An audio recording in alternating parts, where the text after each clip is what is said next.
Student मेरे channel में स्वागत है। पिछले वीडियो में हमने पढ़ा था पास्ट इंडेफिनिट, प्रेजेंट इंडेफिनिट और फ्यूचर इंडेफिनिट टेंस का पैसिव वॉइस बनाना। इस वीडियो में हम पढ़ेंगे present continuous, past continuous tense का पैसिव वॉइस बनाना, क्योंकि फ्यूचर कंटीन्यूअस टेंस का पैसिव वॉइस नहीं बनता। तो चलिए स्टार्ट करते हैं। सबसे पहले प्रेजेंट कंटीन्यूअस टेंस का पैसिव वॉइस बनाना। इसका कुछ रूल है। रूल नंबर 1 है, प्रेजेंट कंटीन्यूअस टेंस के सेंटेंसेज को पैसिव वॉइस में बदलते समय एम बीइंग, इज बीइंग या आर बीइंग को सब्जेक्ट के अनुसार लगाकर वर्ब की थर्ड फॉर्म का प्रयोग करते हैं।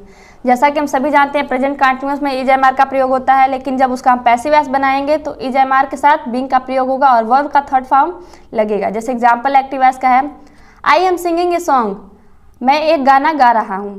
तो इसका पैसिव वॉइस बनाएंगे हम तो हो जाएगा a song is being, is am का आर का प्रयोग हुआ है तो यहाँ हम ए सॉन्ग इज, उसके बाद बीइंग का प्रयोग करेंगे बीइंग, सिंग का थर्ड फॉर्म होता है सॉन्ग, उसके बाद बाई, उसके बाद आई का ऑब्जेक्ट हो जाएगा मी, यानी ए song is being song by मी।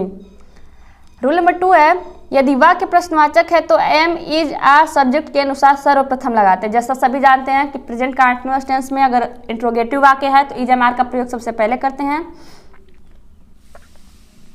जैसे एग्जाम्पल है active voice, what are you writing, तुम क्या लिख रहे हो। तो इसका पैसिव वॉइस बनाएंगे तो what is being written by you, write का थर्ड फॉर्म होता है रिटेन बाई और यू, यानी what is being written by you.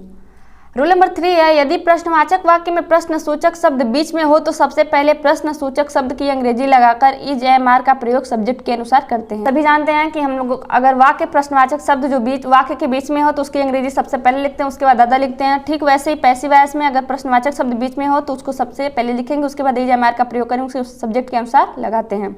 इसका एग्जाम्पल है व्हाट इज सी काउंटिंग, तो इसका बन जाएगा पैसिव वॉइस व्हाट इज, उसके बाद बीइंग, उसके बाद काउंटिंग का काउंट का थर्ड फॉर्म होता है काउंटेड बाय हर, सी का हो जाएगा हर, यानी what is being counted by her. B है पास्ट कंटीन्यूअस टेंस, यानी पास्ट कंटीन्यूअस टेंस का पैसिव वॉइस बनाने का कुछ रूल है। रूल नंबर 1 है, पास्ट कंटीन्यूअस टेंस के सेंटेंसेस को पैसिव वॉइस में बदलते समय वाज बीइंग या वर बीइंग लगाकर वर्ब के थर्ड फॉर्म का प्रयोग करते हैं। टेंस में हम पढ़े हैं पास्ट कंटीन्यूअस टेंस में इज एम आर का प्रयोग नहीं होता है, वाज वेयर का प्रयोग होता है, लेकिन हम अगर पास्ट कंटीन्यूअस टेंस का पैसिव वॉइस बनाएंगे तो इसमें हम वाज और वेयर के साथ बीइंग का प्रयोग करेंगे और वर्ब के थर्ड फॉर्म का प्रयोग करेंगे। जैसे एग्जांपल है एक्टिव वॉइस का, I was beating A bull, तो इसमें वाज का प्रयोग हुआ है, बीट फर्स्ट फॉर्म आईएनजी जुटा है, इसका पैसिव वॉइस हो जाएगा ए बुल वाज बीइंग, वाज के साथ बीइंग का प्रयोग करेंगे, बीट का थर्ड फॉर्म होता है बीटेन बाई, आई का ऑब्जेक्ट हो जाएगा मी, आई सब्जेक्ट है, यहाँ हो जाएगा ऑब्जेक्ट मी, यानी ए बुल वाज। रूल नंबर 2 है, यदि वाक्य प्रश्नवाचक है तो वाज या वेयर सबसे पहले लगाया जाता है और उसके बाद सब्जेक्ट और फिर बीइंग लगाकर वर्ब की थर्ड फॉर्म का प्रयोग करते हैं। यानी कि हम टेंस में भी पढ़े हैं, अगर प्रश्नवाचक शब्द है, यदि वाक्य प्रश्नवाचक शब्द से स्टार्ट होता है तो वाज या वेयर का प्रयोग सबसे पहले करते हैं, उसके बाद सब्जेक्ट के अनुसार सब करते हैं। तो इसमें वाज या वेयर का सबसे पहले प्रयोग करेंगे, उसके बाद बीइंग, उसके बाद वर्ब की थर्ड फॉर्म लगाते हैं। जैसे एग्जाम्पल एक्टिव वॉइस का है, you were talking a goat, यहाँ होगा you were taking a goat, taking मतलब ले जाना। इसका पैसिव वॉइस बनेगा a goat was being, was के साथ बीइंग का प्रयोग हुआ है, a goat was being taken by you, take का थर्ड फॉर्म होगा taken by you. Rule number 3 है, यदि प्रश्नवाचक वाक्य में प्रश्नसूचक शब्द वाक्य के बीच में हो तो सबसे पहले प्रश्नसूचक शब्द की अंग्रेजी लगाते हैं, फिर वाज या वेयर, फिर सब्जेक्ट के अनुसार और उसके बाद बीइंग के साथ वर्ब के थर्ड फॉर्म का प्रयोग करते हैं।